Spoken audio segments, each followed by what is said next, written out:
again, Edwina. Thank you. It's been a while since we saw one another. Mm-hmm. What year was it? 3 years ago? No. Before you moved to Africa?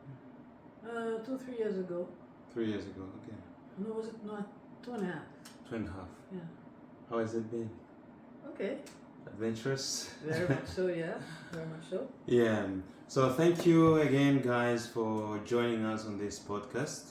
We're going to talk with this courageous and strong woman that I know for quite long, and I'm going to let you introduce yourself so that the audience can know pretty much who you are, because most of them have seen your video, because that was one of the most, I think, one of my videos that I made talking about your shop. Oh, a long time ago. Yeah. So I think most of the people saw it. So, you know, you can just go in my videos there, you see, there is a video there about Edwina. So tell us about yourself and for an introduction. Okay. Yeah.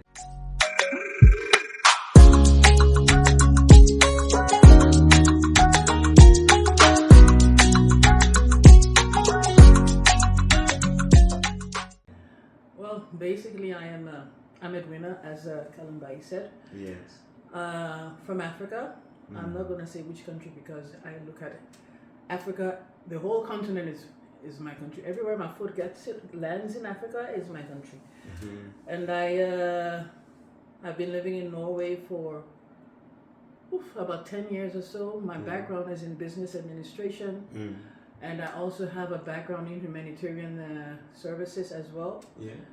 So, and I'm also an entrepreneur as well. So yeah, that's me more or less. And I'm glad to be here. Thanks for having me. Oh, that's very nice. And you have administration background and all that. But what made you come to Norway in the first place? Well, it was a dream when I was younger, in my 20s. At the time, I was living in the Netherlands, where I lived for 33 years before moving to Scandinavia. Yeah. The dream was to move to Norway. Okay. But my husband at the time didn't like it. He wanted to move to Africa. Okay. But I wanted to move to Norway. Moving forward, I moved to Denmark because I couldn't find a job in Norway. Okay. And I had found a job in Denmark. But then while I was in Denmark, I was offered the opportunity to move to Norway and open up a company in renewable energy with a few Norwegians and 2 Africans. So I took that opportunity, that offer, and I came over to Norway. So you came to Norway? Yes. And that's where you met your current husband? No. No. I was living in Jar at the time with my fiance. Oh yeah. And my current husband was living in Mjøndalen, but we had not met. We met in Africa, in Liberia. Oh, you met in Africa, so. Yeah, he came over because we were looking for, we had gotten some computers from Fair Norge. Yeah. And I was going to set up a computer-free school in Liberia and in Sierra Leone. Okay. And so we approached Engineers Without Borders. Yes. To send an engineer to help us with the connections and stuff. Yeah. And he applied. The funny thing is, it took us to meet in Africa when we were living like an hour from each other, and Jar and Mjøndalen. So that's where it started. That's where the fire got lit. Okay, that's very nice. Anyway, that was not part of the conversation, well, but you asked. So we have something like that. But I didn't take us back. How was it easy to do business in Norway? Because you have had business in Norway. Not easy. What were the challenges about it? The Norwegians were more receptive than the Africans, to be honest with you. And that's a shame. Yes. That's a shame. The Norwegians were more receptive. The Africans were, but they wanted everything to be cheaper or barely nothing. They on credit, and they won't pay most of the time. And when I close my shop, I have a lot of people due me. They haven't paid yet. They have not paid. They have not paid yet. But what they didn't doing business in Norway, besides that part of the Africans being difficult to do business with, don't get me wrong, I love my African brothers and sisters, but they don't realize that it's difficult to import things into Norway, especially foods. Exactly. It's expensive and it's difficult. And I try to give to our community, Yes. organic, natural foods from the continent. I didn't want to bring what the Pakistanis and the Asians are bringing that is from Asia and is not of good quality. Exactly. So everyone who had my food knew that my fresh vegetables, frozen vegetables, yes, and stuff was of good quality. But yeah, it was not easy. It was not easy at all. But I tried as long as I could. Yeah, because we were really enjoying and were really, in terms of very supportive. I mean, for me, I can at least say, I don't know if you see that, but you know, just having an African shop, you know, here nearby was actually an advantage for many of us in terms of, you know, buying, and then it's also pride, a sense of, you know, you feel proud that. And it was a beautiful store. Of course, there is a sense of pride and sense of ownership. Yeah. You have an African sister who is actually dealing with business here, and which is actually going on, and you know, we were actually enjoying that. But hearing that Africans do not pay. No, they don't. And what they will do sometimes, they will come. They will like the store. Not everyone, not all Africans, but 50% of them did that. They'll come with sad stories, and then they'll take it on credit. Yeah. But then you won't see them. They will go to the Asian store next door, and when they are passing, and because they don't, exactly. Instead of them coming and saying, "Okay, I don't have enough money now, but here's what I have," you know, and then at least I know, okay, they will be coming back. Yes. But they will pass. They will act like they don't see the store. They're passing by the store. I'm looking at them like, and they're gone to the other store. Yeah. And so I'll wait for when they come back again, you know, but. Yeah, I mean, that's a shame that Africans do not like supporting African businesses. Yeah, that is a shame. But you have, there's always a flip to every story. Yeah. On the other side, I had some very good African customers who were like family, who became family, like you. And I made some very good relations with the African community. Yeah. And if I had not started the store, I don't think I would have gotten so much contact and connection with the African communities like I did. So I'm grateful that time I spent within the store to have met and known some incredibly wonderful people from Africa. Exactly. And I will never forget that. So I'm because it's for that period. Kind of connects people and brings people together. Yeah. Because even we were coming to visit the shop, we could meet new people there in the store and have new conversations. But how was it in the sense of employment? Was it kind of easy to employ Africans, or were you? Because I saw you were employing some Africans there, which was actually giving work to others. How was it to employ an African? Well, you have to go through the loops. It was not easy because you have to take care of the insurance, their pension, all of those things. You have to follow the rules, which is no problem following the rules. It's just that, but people do not realize the costs that I had to pay every month, salaries, everything, and rent, utilities. Electricity. Yes. My electricity was higher than my rent, and the rent was high. Well, I had a cool shoulder room downstairs that was on all the time. You have to keep things actually. And then I had about 10 freezers in the whole place. Exactly. Can you imagine? Yeah, because actually, maybe my sister-in-law, my sister took some of the fridges. Yeah. I told you, well, I was giving them away anyway.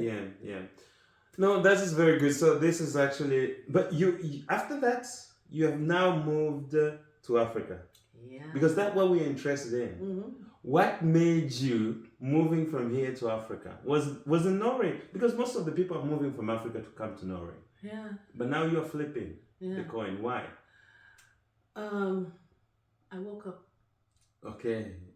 Oh, so we are still sleeping. I didn't say that, but I woke up. Okay. And I had started, I know you know, Seeding Africa. Yeah. I started Seeding Africa in 2020 when I woke up. But then it started running, but it took most of my time and my focus. Sometimes people will come to the store and say, Edwina, you're not here, your head is in Africa. Because I was in the project, my head was in the project, and I realized, even though I used to send money, do money transfer services, I could not focus. And I had opened up the store to be able to connect with people, you know. Yes. So I was like, it's true. my head is not here. I cannot do two things at the same time. Yeah. I have to choose which one is best. Okay. For me, I said, and let me just close the store and then focus on seeding Africa. Okay. That's why I moved to Africa, and all the projects there also needed me as well. Yeah. So you have, how many projects do you have in Africa? Seed in Africa? I have Seed in Africa now, and I registered Splash of Africa. Splash of Africa. It's in Africa, it's in Ivory Coast, and I'm registering it in Ghana. Yeah. We started some work there, but now Splash of Africa has diversified. We are doing into agriculture. Okay. Also organic agriculture, and we are also into selling seeds, organic seeds, and also produce. We will be even sending stuff to Europe, to Norway too. So put in your order. So we'll be importing. Yes. When I came from Africa, I didn't I have clothes in Africa, I have clothes here. Okay. So I had two suitcases full. I filled it up with my food from the farm. Okay. I brought like 10 kilos of plantains, bananas, green. I brought a pumpkin, a papaya, mango, everything that we grew on the farm. That's really nice. And we still and pineapple. Oh, pineapple. I gave some away. Sweet potatoes. Yes. Yeah. Yeah, pineapples are very nice. No, so now you're doing projects in Africa, and how are they going?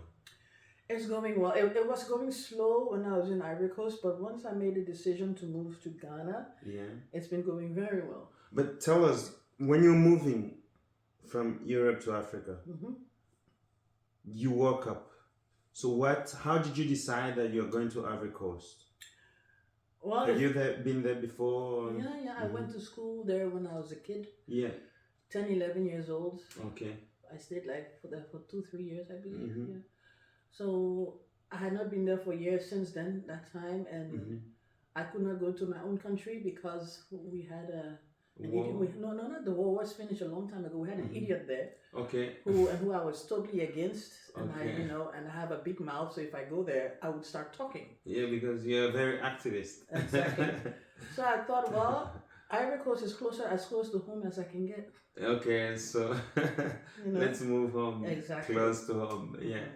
Okay. And so that's how I went first for a visit to see how the place was, if I could say it, and then I said, okay, why not? Let me make a try. I don't have anything much to lose. Oh, that's nice, because you have a background of many nations. You've been in many nations.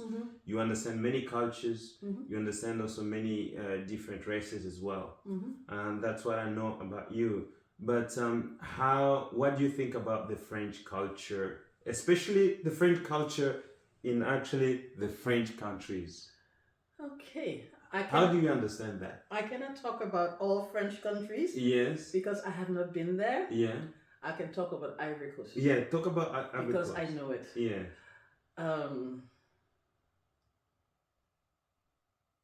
The Ivorians are very special people. In Dutch, we call them, they are heel apart.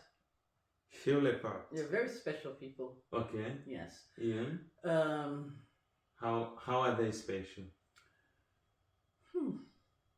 I'm trying to find a very diplomatic way to put it. You don't have to be diplomatic. I know, but I have some good friends who were probably. But anyway, it doesn't matter. Ivorians, let me put it this way: the Ivorians. Yeah. I've never, except one Ivorian, but the rest, they always. I haven't met all Ivorians in the world, but the ones I have had encounter with, is always about taking. Okay, they want to take things. They want to take money. Taking, but giving is hard. Okay.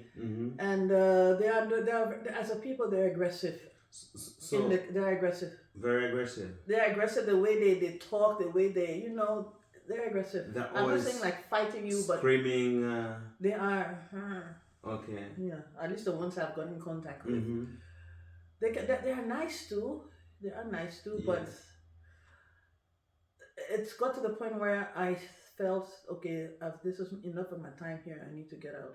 Okay, so that was actually how you find them. I can't blame them. They have been souffrance.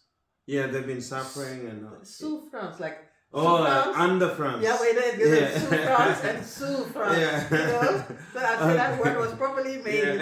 Souffrance, suffering under France. But hopefully, when France leaves Africa, hopefully they will heal. Yeah. We will have to pray for them. Guys, we're not against Ivorians. No, not at all. But one thing I understand, even about Congo, is that these French countries, to me, it seems like they really have not catch up to the world. No, France has kept them behind. Away from the reality, because I was talking about some Congolese people. I say, hey, you guys have to work. You are not working. You are begging all the time. And dancing. And dancing and music. Hey, you can dance all the day, but that is not going to change the situation in the countries that we live. I say, hey, you have to work. Because in Congo, we have just Boulevard du 30 Juin. Everybody's selling there. And nobody is actually using the land that God has given to us. They have the foreigners doing that, taking the resources and taking it away. They're taking the banks, they're taking and nobody's realizing that, and we are seeing them. But anyway, and being under the curse of the French language is really a problem for many Africans. But now you are moving from Ivory Coast. What were you doing in Ivory Coast? In Ivory Coast, I was farming. Yeah. And I started buying a lot of land in Ivory Coast. Yeah. And I had my own garden as well, so I was more or less settled there. And the idea of the farm was to sell my produce locally, and also to multiply seeds, to sell them, and also as Splash of Africa, and to donate them as Seeding Africa. Yes. But however, I found first of all there's a monopoly on the market, and it's not in Ivory Coast. By all the supermarkets I contacted, I couldn't just go and I have organic produce. I have to go to contact Senegal and go through a whole bureaucratic thing, and this is not necessary. Exactly. To open up a bank account takes so long. You need so many documentations. Wow. That kind of reminds me of Congo. Even to register your organization, it's like, ooh. But still, I went through all of those processes. Not contacting Senegal though. Yeah. I said if that's the case, I will just do the seed multiplication, and then I will eat my own food or send it. And that's what I did. Everything I harvested, like the corn, I harvested. We harvested almost almost 1 hectare of corn, and the seeds. Yes. I spread them all over. Wow, that's nice. I spread them all over. Sent 2-3 kilos to that country, 2-3 kilos to that country there. So that made me happy. I sent even to this Senegalese group, women group, they are growing rice. I think they're about over 10,000 all over Africa in different countries. Yeah. But they're growing different varieties of rice. So I send it to them so they can have something else to grow, and they were so happy. So right now my seeds are all in different countries. Yeah. Okay, that's really nice. So what kind of seed were you growing? Was it corn? In Ivory Coast, I tried other produce. Some went well, some did not. Because the soil that I was given, the land, because the land I was growing, I did not buy it, I was leasing it. Okay, you were leasing land, yeah. That particular one I was leasing. I had bought land, but that particular one I was leasing. And so, but we did tomatoes, we did okra, we did beans, we did ginger, we did bitter balls, corn. But some of it grew, some of it didn't. Did not grow. Okay. But the soil is... The soil was not the best. When they went to check out the land, they told me, it has access to water. That was no. It was very dry. Okay. But anyway, it's a sandy soil, is it? Yeah. So I had four people employed there. I was paying their rent, house rent every month. Yeah. Food for 1 whole year. Wow. And a half. But that is an employment that actually African states must encourage. Because when we living here, I mean, with this dark winter and cold winter, we don't want to spend time here. I don't envy you guys for this winter. Yeah, we don't want to spend time here. But once you come there, you have to go through a lot of processes, a lot of, taxes. Maybe they tax you twice or thrice. Yeah. I know. How was it with the tax system in Ivory Coast? It is high. It is high. But fortunately for me, all the harvesting I did, I sent it to Seeding Africa. Okay. Because I couldn't sell it to the supermarket because I had to go through Senegal, and I didn't want to sell it to the market women because they would not appreciate the value of it. They didn't even know that what organic food is. But je ne sais pas, ça ne fait rien, and they will sell it for like 1 kilo for like 15 CFA cents. When that's not the value for it, so I prefer either eating it or sending the seeds, distributing it in other countries, because it's like buying a car, buying a Lamborghini, and then having someone use it like a bus. Exactly. You see, so that's the thing. We do not know the actual value of what we have. Even the land that we have, we do not actually know the value of it, and that's the problem. When somebody comes and tells you about the things, and Africans and people who do not believe another Africa. So they will rather listen to what somebody with another color says than their own Africans. So, I mean, but I have heard that many Africans are going to Ivory Coast. Yeah, the French-speaking ones are going there. Yeah. And how they face the same difficulties, or? Well, probably, but also they have the what is in the advantage is that they are Afro-Franco. Okay. So it's easier for them. They accept them easier. Okay, so, but you speak French well. Yes, but still, I'm the foreigner. How? They call me l'étranger. But how? In Ghana, they don't call me foreigner. But how are you a stranger than another French speaking? I am telling you, I have had so many times to tell them, listen, I am not a foreigner. I'm not a stranger. Is that French one over there is a stranger? Exactly. We have the same. We are brothers and sisters. They call me l'étranger. Oh, guys, it hurts me that people, Africans, are calling others strangers, and you meet an Arab, because there are many Arabs there. Oh, yeah. And I just heard recently there were people coming from Lebanon, because now they have war. Yeah. And they were actually moving there. Lebanese, they run Abidjan. First the French, then the Lebanese. They're the ones running the place. Because they control the economy of that place. Exactly. Now they're entering into economics. Is there a risk for us to actually lose Ivory Coast? Well, it brings back to the question: is something is happening all over Africa with all these foreign people and foreign bases all over? One would think that we will lose Africa. Yeah. But honestly, I don't think we will. Why? I am an optimist. I'm optimistic about that. I don't think we will. We will all come to our senses when we need to. I don't believe that we will. Because now when I look at the economy, it's gone. I know, but see what happened 4 or 5 years ago. People have changed to a certain point. People are waking up more and more. Yeah. We're having revolutionaries coming up.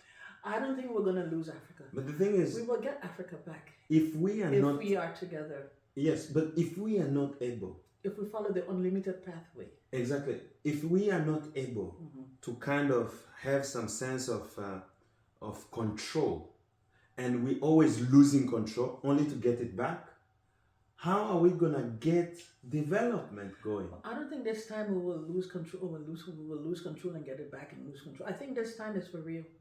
Okay. If we follow, thank God for the Sahel countries, because we can use that as a role model to look at. That encourages each and every African.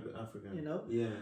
So based on that, and also it motivates other presidents too, other countries too, to start falling in line, doing the same thing too. Exactly. You know, the time before the last 2 years, Africa was going in a different way, but now we're all waking up.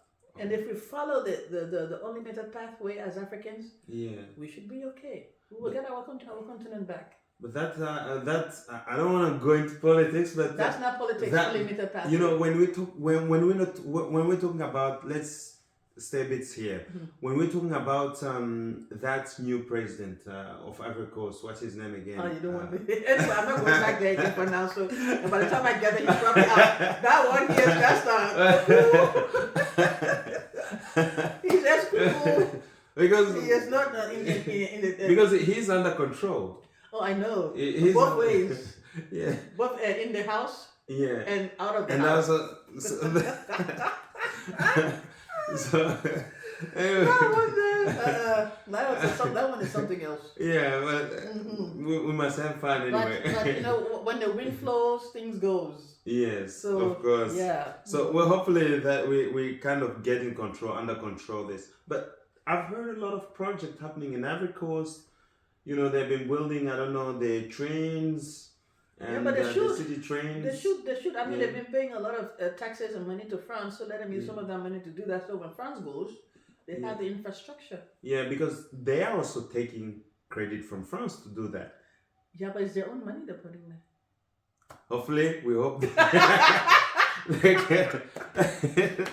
You see, hence we're going to sue France. Yes. Because, no, but this is really a serious issue with Africa. Yes. Especially with French-speaking Africa.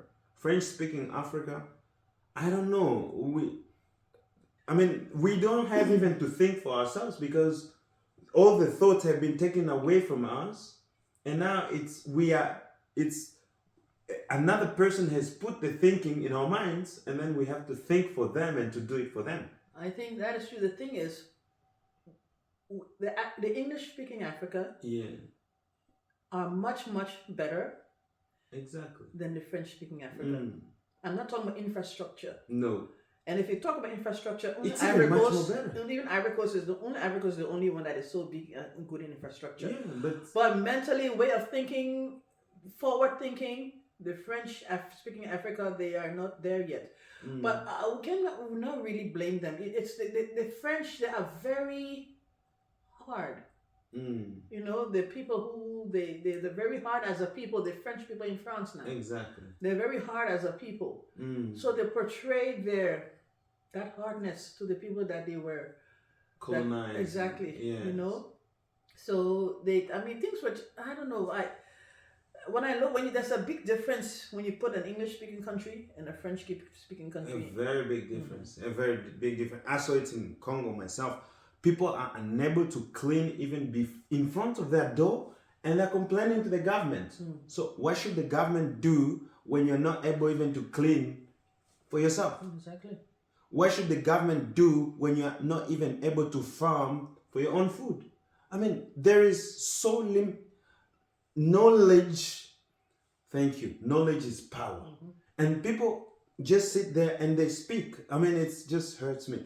But now you want to move to Ghana. I'm in the process of doing that. You are in the process of moving to Ghana. I'm almost there. Meaning that I have almost everything in my house there. Oh, that's good. So what made you move to Ghana? Or to take that decision? Well, first,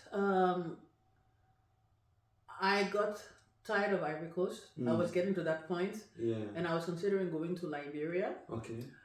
But I thought of the consequences of doing that as well. I wanted to go somewhere that people don't know me, that I can have a peace of mind, but where I can actually get work done.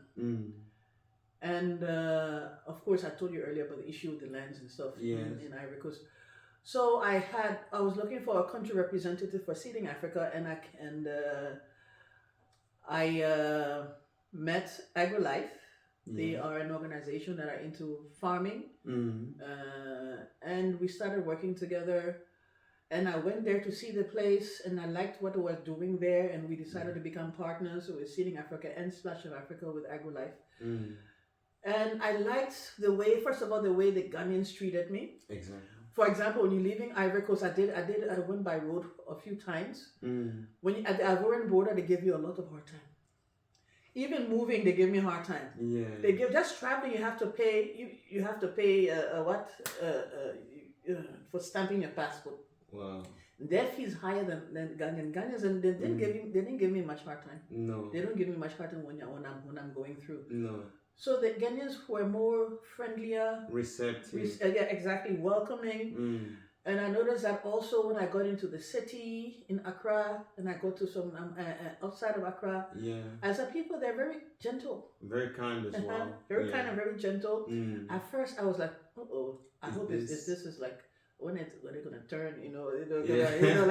Like easy water runs deep. Yeah. But no, they are nice people, very calm. Yeah, because I've also realized that I have Ghanaians.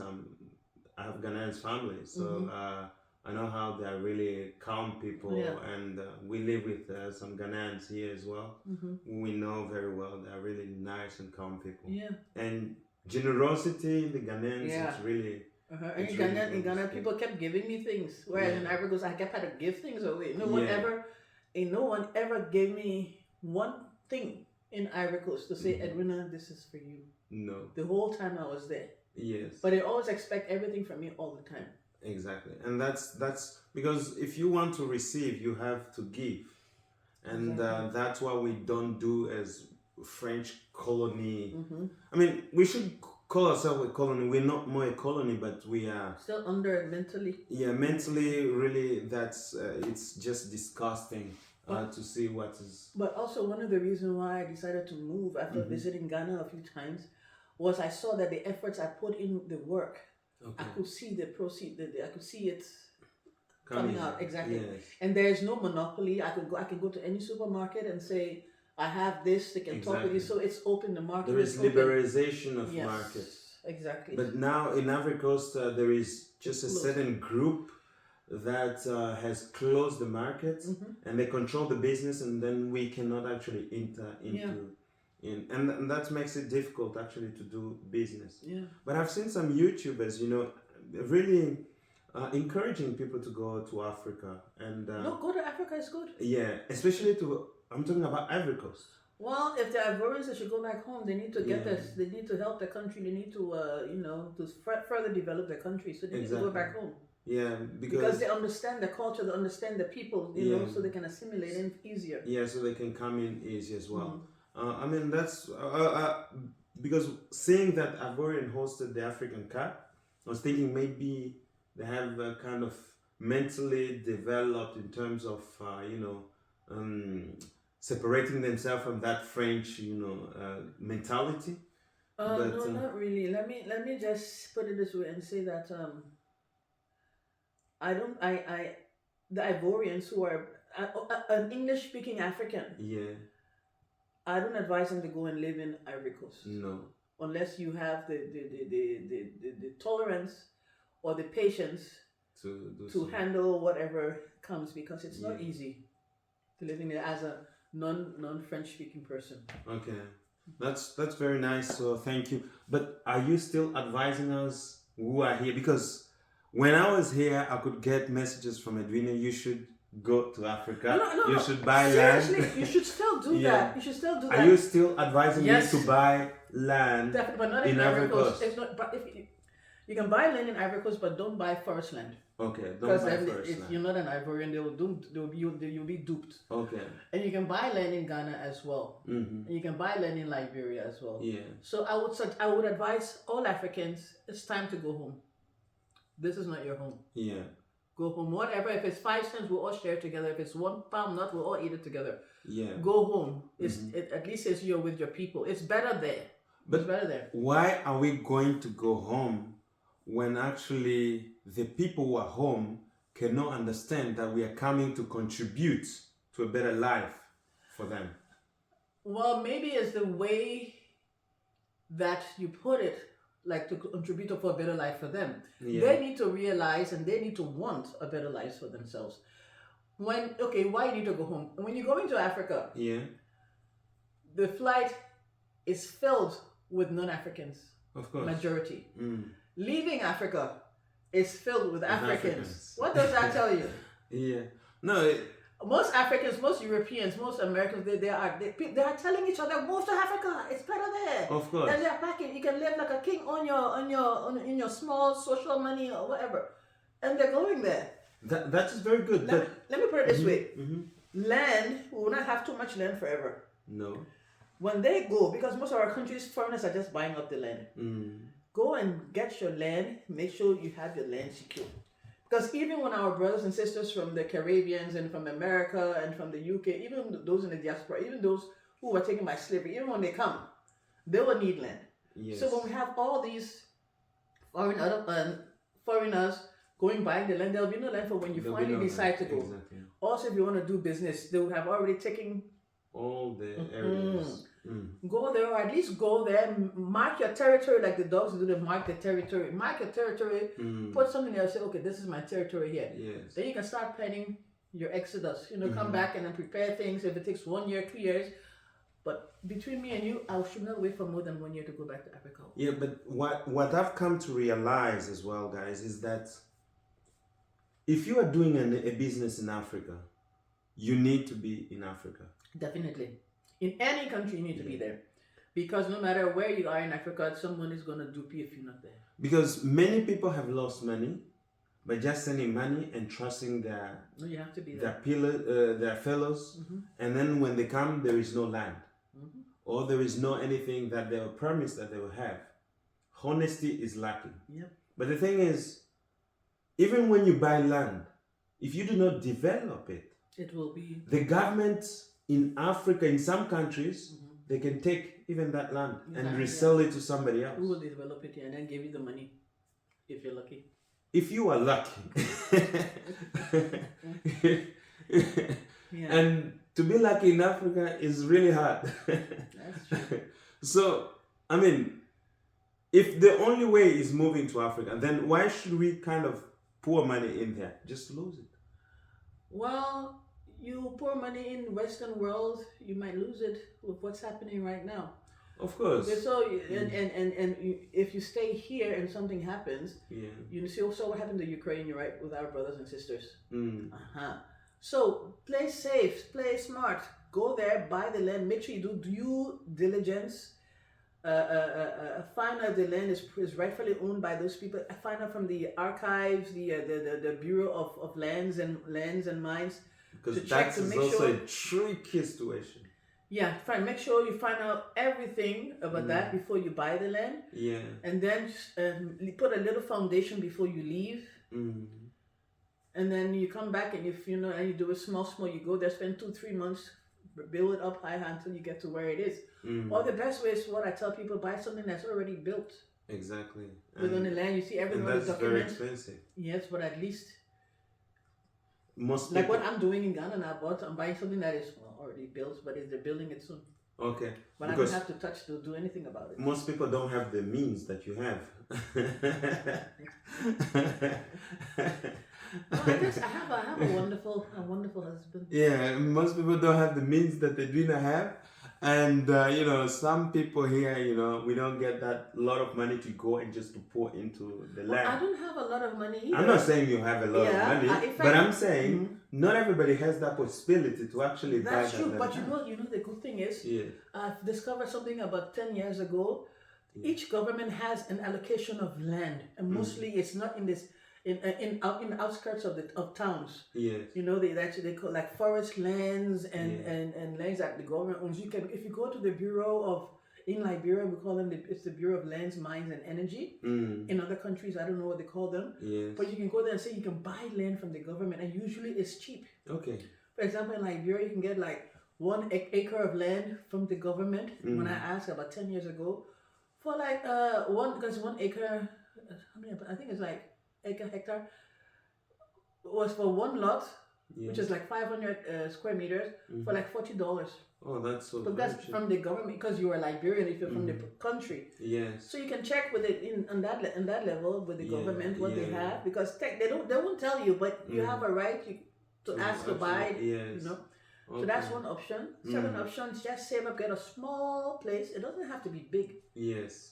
A place that you can build something small, 1 or 2 bedroom house. Exactly. You can call your own. And nice. Yeah, but that is really true, because we have many Africans being mobilized to go back to Africa. Yeah. We have many African channels now promoting that, returning back to Africa. And that is a very good thing. But of course, we have to know how to actually establish something, because when you're returning to Africa, you have something to actually support your business or support you economically, because there is no government to keep you. It depends on which country you go into, of course. No, but the governments, it's that will change as well. That will change. I'm very optimistic about the future of Africa. Yeah, but that's very nice actually talking about that. So when you're going in Ghana, what kind of business are you think? Is it the same seed business? Yeah, I have already one foot, and the other foot have to be going in there. I'm going to open something similar like what I had here. Okay. I know it sounds funny, Splash of Africa. Yeah. But I will open something similar. Okay. And but I will have African products but different. Yeah. And we are doing farming already. Yeah. We'll soon be harvesting the red rice, organic red rice. Yes. We're growing. We have a lot of seedlings from strawberries to blueberries. We have cucumbers. We have even fish farm, tilapia, catfish. Wow. We're doing salads, red beets. We have about 168 varieties of seed. And we're multiplying it and we're saving it. We haven't started selling seeds yet. We want to bring up the quantity first. Yes. And then I'm ordering for packaging and stuff so we can. Where are you ordering the seed from? Is it Europe? No, well, I get some from renowned stores, organizations that sell organic seeds in Norway, and I get some from somewhere I cannot say the name. Okay. I can whisper it. Okay, yeah. Yeah, because they don't allow GMO in their country. Okay, it's against the law. So there I get it in bulk, and I also get heirloom seeds as well from within Africa. Heirloom and traditional seeds from villages that they give me. Yeah. With a promise that when I multiply it, I'll give them also double and pay them for it. So there is also a lot of organic seeds in Africa. With the older people in the villages, yes. Okay. But they're hard to find, maybe. It's not organized. They're very smart. They keep it safe because it's the tradition, they keep it safe. Some of them keep it in places you'll never even think of. Oh, really? Yeah. Oh, I thought, but NGO is very common in Africa, you say? Yeah, GMO. Oh, GMO. But in French, it's opposite. In French, it's OMG or something like that. It's unfortunately it is spreading a lot, but that's what I'm fighting against. Okay, that's a hard fight. But the kind of business you're doing here, Splash in Africa, it's really something which might work very well in Ghana. But are you thinking of just doing seed, or you're going to have everything inside the store? No, they not only seeds. I'm going to be even exporting to the diasporans in Europe as well. In Europe, yeah. Not only I'm going to be sending stuff like but all organic that we grow. Yeah. From leaves for curing yourself, like sour sap and all of those things. Food stuff like taro, root stuff, pumpkin, courgettes. I mean those butternut. Yes. All that we have, we'll be sending it, but I will start with the UK first because they're not in the EU, so it's easier to get it imported. Okay. Then Norway, unless I have someone who puts in the order for me. Yeah. And so I'll order for me, then I can send by air freight if they pay for the transport. And the air freight is not expensive. Don't let them fool you. Okay. The more kilos, the more volume, the cheaper it is. Okay. So you have to have a lot of kg about it. But you were talking about fish. Oh yeah, we have fish too. We have tilapia. We're farming tilapia and catfish. How many tilapia do you have? We can count them. It's in a big. I was saying I can share some videos with you if you want. That's really nice. On WhatsApp, it's in a big pool thing like this place. Okay. This first floor. Yeah. One is for the tilapia and one is for the catfish. Really a lot of tons. Yeah, it's me and my partner. Okay. AgroLife. Okay. We're working together, and they're also working in Kenya as well. Yeah, because it's very popular now with fish farming in Africa. But you have to train people to do that. Yeah, no, but the beauty about moving to Ghana and working there is that AgroLife already were established exactly. Okay. So I just adding value to my end. Okay, yes, yeah. See, they already had you already had a big farm. That's where they're doing the sustainable community, off-grid community. Yeah. Okay. Yeah. Yeah. Well, so if for example, if you want to buy a house there, yes. They will build it for you. The land will be within the community. Yes. The land will be for you. They'll build the house with I've seen some of the houses. Yes. It's like I'm going to a European house. Okay. And if you pay, you can pay. If you wait for 3 years, you pay 50%. Okay. For 2 years, I mean, you get 50% discount 3 years. Okay. 2 years, 40% discount. Oh yeah. Yeah, 1 year, 30%. If you want it within 6 months, then you pay the whole thing. Wow. Yeah. That's really nice. It's an easy way maybe of buying a house and then and establishing yourself as well. And it's in that community, and it's off grid, so they're not connected to the government power or water. They have their own biogas. Everything is is organized, and that's it. Oh, but that's very nice. So and it's called what's it called? Migrating cultures. You should check them out. Yeah. Okay, migrating cultures. Yeah. We'll check. Don't worry, I'm not getting anything from that. I just like what they're doing. It's good. It's good actually to promote something when it's good. It is. And you get edible gardens. Yeah. So even edible fence. Yes. Okay. So you have a fence with food fence. Oh, that's really nice. That's really nice. Yeah, and you have access to 200 acres because they're doing farming as well of food. So whatever they grow there, you have first choice of getting what you want to eat. Okay, that's really nice. That's really nice because I say many stores, because we have a lot of food. But are you? Just an idea. Are you thinking as well as kind of buying food from others and maybe opening a store and selling, kind of a shop and in Ghana? Yeah, in Ghana. I'm my partner. We've been talking about it of doing that, and he's looking for a place that we can do it in Ghana. Yeah. But I am not going to touch any food that is not organic. Okay. So it should be organic. Definitely. But you can sell organic as well. Yes, but that's what I'm going to. I mean, I'm going to sell the produce locally. Yeah. And what? For example, I'm not going to send tomatoes from there here. It depends because it will, still, I will sell some there and send some over to Europe. Yeah. But produce, because organic does not last so long than non-organic, because non-organic or products that they put chemical in it. Exactly, and they stay longer. Yes. Yeah. So how are you gonna store them? If I send tomatoes, it has to go with air freight, and it gets there the next day. So then you have to pick it up. Then it's on you. Then you have to put it in the refrigerator. Yeah. But stuff like butter pear, avocado, it keeps good when it's cold. Yeah. And butternut and pumpkin and squash and all of those ones, for example, and plantain and papaya, they will not die or expire fast. No. So those can be exported. Yeah, because we have a challenge as well in Africa of electricity. Yeah. Because that is a big challenge, and how you keep these kind of fresh products is also very important when you're going to export them. So how do you actually go through that challenge? Well, I haven't started exporting yet. So far we have been focusing on getting seeds.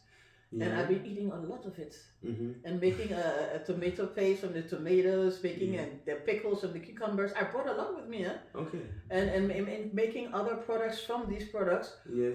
But I was thinking, all my freezers, I still have some. I give some away. I still have some. And I had a freezing room downstairs, so I have the machine. Okay. And my partner keeps saying, Edwina, you can bring that machine. We can do a freezing room here. I said, yeah, because we're doing cattle too. Yeah. We're doing cattle. We have made a cattle place. Oh. We have rabbits. How many cattle do you have? No, we haven't. It hasn't arrived yet. Okay. We're ordering it now. Okay. Because we want to provide organic meat. Will be meat? Yeah. And we want to make it's a big idea. It's not only that we are actually implementing what we want to do. Exactly. So are you importing cattle from South Africa? No, we wanted to get it from Kenya because they have very good cattle for milk. They do. For milk, They do, yeah.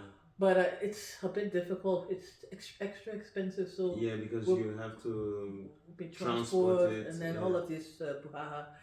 So I think we just get it. We made contact to get it locally for now. And first started with the meat. So we are really. Oh, that's really nice project. Are you gonna work with pig as well? Who? Pigs. Oh, don't discriminate. But we keep them in different places, of course. Yeah, but you're gonna have pigs. Yeah, chickens as well, pigs. I love everyone pigs. I love pigs. Me too. Even though I'm trying to eat less of meat and stuff like that. Yeah. And guinea fowls too as well, and chickens. I brought because in Ivory Coast I had about 30 chickens and 8 guinea fowls, and every day I had so much eggs. Wow. So I'm trying to get them over with my goat. Yeah. From Ivory Coast to Ghana. How many goats do you have? I have one goat, Banjo. Okay, Banjo. But he does not like vegetables. He does not like grass. Okay. He likes chicken food and my plantain and my bananas. Oh, that's a special goat. Who does Yes. not? Yeah, because actually farming in Africa is very profitable. It's very profitable. And the soil in West Africa is very good. Yeah. And so if there is somebody who's thinking actually going back to Africa, and we should all think about that. So actually farming is something which is very profitable. Food is not that common. I don't know in Ivory Coast. No, in Africa, that's one thing. In Ivory Coast, there's a lot of food. I don't understand how people can say they are starving in Africa when there's so much food all over the place. Only in countries where there are droughts, like in Malawi. One part of the country, it's really bad there. We're trying to put money together to send to them, me and a group of friends. Yeah. And or in those countries that are by the where they haven't had rain for so long. Sudan. But besides those places, other countries, everywhere you go, you see mango tree, this, that, the other. How can you be hungry? Exactly. Just pick. You go, as I say in Ghana, you go pick them. Yeah. You go eat them. You know. You can or go move from the city, go into the village. Yes, do farming. But why is everybody concentrated in cities? Oh, I don't know. People are so concentrated in cities. In Liberia, in Monrovia, it's a small city. It's built to take 150,000 people. Mm-hmm. We're over 3 million people in that small country. The infrastructure was built to take only 150,000 people. Yeah. Over 3 million people are in the city. Leaving the city, going out, it's so quiet. It's like ghost town. I don't understand. Yeah. And that's why you can live more freely. Exactly. No, that's nice, guys. But the thing is, the government is not able to build infrastructure outside of the city. Yeah, but we have to start. We have to stop depending on what the government can do. Because if we're waiting for that, nothing's going to be done. But the thing is, the government is not even allowing people to build their own infrastructure. You mean like houses? Like roads, for example. If you're going to build a road or... That's what I'm sure that if you're building a road with tar, you have a problem. You probably have to talk with the Ministry of Lands and Mines or whatever. I mean, lands working. Yeah. But if you're clearing the road and you're not putting coal tar on it, because you need to get from A to B. For example, farmers who are in the bush, who are in the countryside, they don't have access to road to get their stuff to the market. Some places they cannot even pass. They have to go with a bicycle or have to walk to bring their goods. So they need to put roads and they need to cut. Of course. So they can do that themselves. It's something that people can do. And I really hate saying this, and I say it in the harsh way. I say Africans, not all of them, but especially French Africans, they're very lazy. Very lazy. We have a blessed land. I didn't say that. I said that.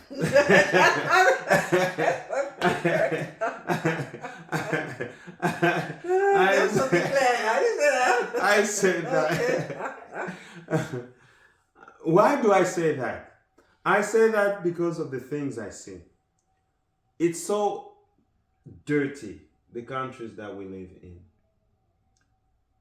We have borders. You find borders everywhere. Mm-hmm. Pipes are blocked. The water cannot pass. Yeah. And then people cannot even afford for their own food. But they can find money to go dancing and drinking. Exactly. And you find these people are in the clubs and iPhones. And nobody really. Oh, you have 15 million people living in Kinshasa. And all the banks in Kinshasa or in Congo, they're owned by foreigners. The minerals, the people exploiting those minerals are foreigners. Mm-hmm. So what country do you have? None. You do not have anything. And that saddens me when we speak about this. We don't like the country. We love the country. I love to invest, but when I see the difficulties that you've went with through the papers and all that, that doesn't encourage anybody to come in and to invest. That's true, but if you want to invest in something in Africa, we have to talk later on together. You can join me. Yeah, because we would love to invest, but sometimes you go there, they steal your money. I have my own mom who started investing in Africa. I think now it's 20 years since she started investing. The house has never finished. I mean, what? It's everlasting house. That's the everlasting house. That's what I ask myself. Is this an everlasting project? Because for me, a project should start 2 years is maximum. We finish the project. Yeah. If a project takes you 5 years, 10 years, forget about it. Yeah, forget about it. Do something else. But this is really nice. I thank you, Edwina. You're welcome. I know if you wanted to say something else and add to our knowledge. Well, first, thank you for having me on your show today. Thank you. I'm honored and I'm humbled to be here. Thank you. My advice to my fellow brothers and sisters worldwide: go back home. It's not going to be easy. Nothing is easy. But go back home. Be the change that you want to see in your country. Yeah. You can't stay away and say, I want that to be done. Yeah. Go there and work on that paperwork should be done well. Work on policies, help. Just go there. You can start small. It's not going to be easy. You will have a lot of failures in the beginning, but you pick yourself up and you learn from that and you continue. Yeah. Because most people are afraid of losing their investments because they don't know how they will start again. You know how many times I lost my investment in Africa, but I didn't give up. I learned. Yeah, but you maybe, as I said, I learned. Yeah, you learn. But the thing is, it's also another thing to get that investment to reinvest again. I know, but I learned when you learn, you don't do stupid things again. Yeah, but we have seen many successful stories. Of people who have gone back to Africa, in Ivory Coast or in Cameroon or, back, and they come out with this, flowery, everything looks good, you should go back to Africa. But as well, talking to you, it gives us a reality, the depth of what actually lies. But what one business that's very good in Africa right now is farming. Farming, yeah. Because with food, everybody needs to eat. Exactly. Don't go GMO, by the way. Everybody needs to eat, so you won't go wrong with that one. Yeah. So, and you just get yourself your land, even if you're not ready to build. Yeah. Get a farm, someone to farm the land. Tell the person, whatever you farm, you can take certain % of the harvest. Yeah. The rest is for me. You sell your stuff.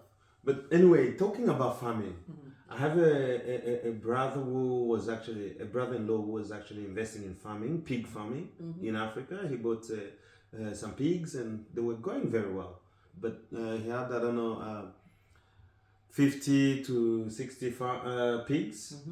And then I can say an influencer came in and ravaged them all. An influencer ravished them? Ate the pigs? They got sick and they died. The influencer went and... How did the influencer... No, because, there is a disease. It's called influenza? Oh, I don't know what it's called, but there was a disease. Oh, influenza! Yeah. Sorry, I thought you meant influenza like... okay. Yeah. Okay, influenza, okay. Yeah. So it's got the pig got sick and they all died.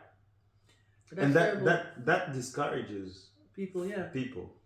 When you have invested so much and you... He was trying to raise them organically without the vaccination? Yes. Okay, I know why it went wrong. You can keep your pigs, because pigs are dirty animals. You need to have them clean. You can do the same thing, but without using injections, those chemical stuff. You can use natural, there are leaves and ways of, you can make it into medicine to give it to the pig that will fortify the immune system of the pigs. But that's something which actually a veterinary should know. Yeah, but most veterinarians and doctors, they tend to push this stuff for those people that are like this on the snake. Yeah. They push that agenda. Okay. They won't tell you, take leaves, natural way. Because even my partner was saying we're gonna get the pigs. I said, but we are organic farm people. How are we gonna do it and protecting the pigs from getting sick? And stuff like that. We're not going to give them vaccination. Because no. He told me that. He said there are He's very good. He knows his work. Mm. So there are ways, leaves and stuff you can make concoction and you give it to the pigs. Mm-hmm. It would boost up the immune system, and even it tastes good too when you eat they eat the flesh. Oh, that's nice. So I said, okay, that's good. So I can, if anyone wants to know what it is, they can let me know. I can ask him. Yeah. The exact remedy. Remedy, yeah, because this when you're doing with farming, it's also very fragile. So once you lose that, you really lose your capital. Mm-hmm. And not only your capital, because you're connected to these animals, you're connected to this soil, you're connected to this seed. Mm-hmm. It becomes part of you, and losing it is really a sad thing. Yeah. So thank you very much, Edwina. You're welcome. And we wish you a nice trip to Africa. When are you going to Africa? As soon as possible. I first have to do a few things here first. Yeah, so and I'll be going back. So Edwina will be going back to Africa, and we will be looking forward to see your farm in Ghana. Yes, I will send you tonight some videos and of some of the things that are harvesting and everything. You can see our greenhouse and everything. Yeah, I'll be looking forward. Okay. And I'll be looking forward as well to come to Ghana and to see your farm. You definitely have next to come. year. You have to come. Yeah, so I'll look forward, and we'll show our viewers what Edwina is doing in Africa. We'll be really delighted to share with you. Definitely. So thank you guys for following us, and make sure that you share this video and subscribe, and do not forget to like as well. See you on the next one. Hada. Thank you. Thank you, sweetie. But seriously, you should come to Ghana.